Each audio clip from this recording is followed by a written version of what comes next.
اعوذ باللہ من الشیطان الرجیم، بسم اللہ الرحمن الرحیم۔ ہمارا آج کا ٹاپک بیہیویئرلزم ہے۔ انٹرنیشنل ریلیشنز اور پولیٹیکل سائنس میں یہ ڈبیٹ ویسے تو آج بھی جاری ہے، لیکن 1930s 20s کے اندر اس بات کے اوپر بہت زیادہ آرگومنٹ تھا، اور دو گروپوں کے درمیان یہ بحث جاری تھی کہ کیا سائنٹیفک میتھڈ کو سوشل سائنسز میں ہیومن کے بیہیویئر کو، ریاست کے ڈیسیجن میکنگ کو استعمال کر کے چیک کیا جا سکتا ہے، پریڈکٹ کیا جا سکتا ہے۔ تو اس کے جو سیلینٹ فیچرز ہیں، جو خاص باتیں ہیں، میں آپ سے ڈسکس کرنے کی کوشش کروں گا۔ سب سے پہلے، being a student of political science, آپ کو یہ پتہ ہونا چاہیے کہ ہم برانچز آف نالج کو دو حصوں میں تقسیم کرتے ہیں۔ ایک کو ہم نیچرل سائنسز کہتے ہیں، دوسرے کو ہم سوشل سائنسز کہتے ہیں۔ سو واٹ از ایگزیکٹلی ہے جب ہم کہتے ہیں نیچرل سائنسز، تو اس سائنس سے کیا مراد ہے؟ اس کا لفظی مطلب بیسیکلی تو نالج ہے، لیکن ہم سائنٹیفک ٹرم میں اس کو کہتے ہیں the intellectual and practical activity encompassing the systematic study of the structure and behaviour of the physical and natural world through observation and experiment. So science سے بیسیکلی یہ مراد ہے کہ وہ ان تمام چیزوں کو جن کو آبزرو کیا جا سکتا ہے، آبزرویشن از دا کی ورڈ، دین دا ایکسپیریمنٹ ہے، سسٹمیٹک ہے، اس کو کوانٹیفائی کر کے افراد کے بیہیویئر اور اسٹرکچر کو ہم کوانٹیفائی کر کے اس میں سے تھرو ایکسپیریمنٹ رزلٹس نکال سکتے ہیں، جو کہ جنرلائزڈ ہوتے ہیں، جب پوری دنیا میں ایک طرح سے لاگو ہوتے ہیں۔ ان کو ٹائم اینڈ اسپیس سے آزاد سمجھا جاتا ہے۔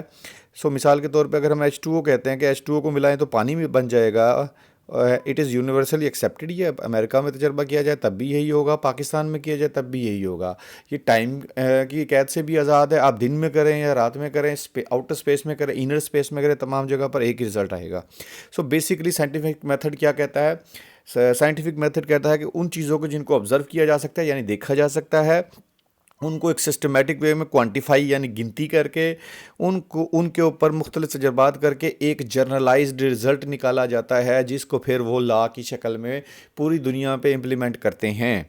سو سوال یہ تھا کہ کیا ہیومن ڈیسیجن میکنگ یا افراد کے اوپر بھی اس کو اپلائی کیا جا سکتا ہے؟ Because it varies from person to person, region to region and situation to situation. افراد کی ڈیسیجن میکنگ مختلف انداز میں ہوتی ہے۔ آپ کے پاس اگر 1000 روپے ہیں اور آپ نے کھانا نہیں کھایا ہو تو آپ کھانا کھائیں گے، لیکن آفٹر ایٹنگ دا فوڈ 2 گھنٹے بعد آپ اس بقیہ پیسوں سے کھانا نہیں کھائیں گے، you will do something else. So افراد کی جو ڈیسیجن میکنگ ہوتی ہے it is totally different. But ایک گروپ کا یہ خیال تھا کہ جب ہم ریاست کی ڈیسیجن میکنگ کی بات کر رہے ہوتے ہیں تو it can be rationalised on the grounds of scientific method. وہ میتھڈ جو میں نے آپ کو بھی ایکسپلین کیا کہ اس کو آبزرو کیا جا سکتا ہے، ان تمام چیزوں کو انہوں نے اس کو بیان کیا۔ سو بیہیویئرلسٹ ان انٹرنیشنل ریلیشنز یا پولیٹیکل سائنس میں کیا کہتے ہیں؟ بیہیویئرلزم focuses on those aspects of behavior that can publicly observed and verified۔ یہ لائن سب سے امپورٹنٹ ہے، اس کو آپ نے انڈرسٹینڈ کرنا ہے۔ بیہیویئرلسٹ کیا کہتے ہیں؟ ان ڈیسیجن میکنگ کے ان فیکٹرز کے اوپر وہ فوکس کرتے ہیں جن کو آبزرو کیا جا سکتا ہے، دیکھا جا سکتا ہے، اور پھر ویریفائی کیا جا سکتا ہے۔ The mental processes associated with behavior are not considered because they cannot be measured objectively۔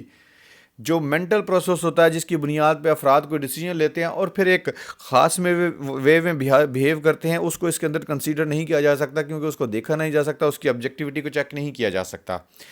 Second point وہ کیا کہتے ہیں؟ بیہیویئرلسٹ is an approach in political science that emerged in 1930s in the United States. It represented a sharp break from previous approaches in emphasizing an objectivity, quantified approach to explain and predict political behavior۔ اس سے پہلے جو traditional approach use ہوتی تھی اس کے اندر کانسٹیٹیوشنز کا مطالعہ کر لیا جاتا تھا، پارلیمنٹ کے اختیارات دیکھ لیے جاتے تھے، لیکن جو ان اختیارات کو استعمال کر رہے ہوتے تھے افراد، ان کے بیہیویئر کے بارے میں اس میں کوئی چیز نہیں دیکھی جاتی تھی، جبکہ اٹ میٹر کرتا ہے۔ سائیکولوجیکل تھیوریز بھی یہ کہتی ہیں کہ فرد کیسے بیہیو کرتا ہے، اٹ ڈز میٹر۔ سو اختیارات کے استعمال سے زیادہ یہ بات امپورٹنٹ ہے کہ کون اس کو ان وچ مینر استعمال کر رہا ہے۔ سو جو بیہیویئرلسٹ اپروچ آئی اس نے ان دو چیزوں کے اوپر فوکس کیا کہ افراد، جہاں آپ کانسٹیٹیوشن دیکھتے ہیں، لا میکنگ کا پروسیجر دیکھتے ہیں، پارلیمنٹ کی کنسٹرکشن دیکھتے ہیں، وہاں افراد کا بیہیویئر، اور بیہیویئر کی بھی وہ قسم جس کو آپ آبجیکٹیولی پبلکلی دیکھ سکتے ہیں، اسی کو اس کے اندر شامل کرنا ہے۔ The basis of behavioralism was the fact that all organisms adjust to stimuli to the environment through certain responses or behavior. Because of this, it was thought that psychologists would be able to predict behavior based on the stimulus that associated with it.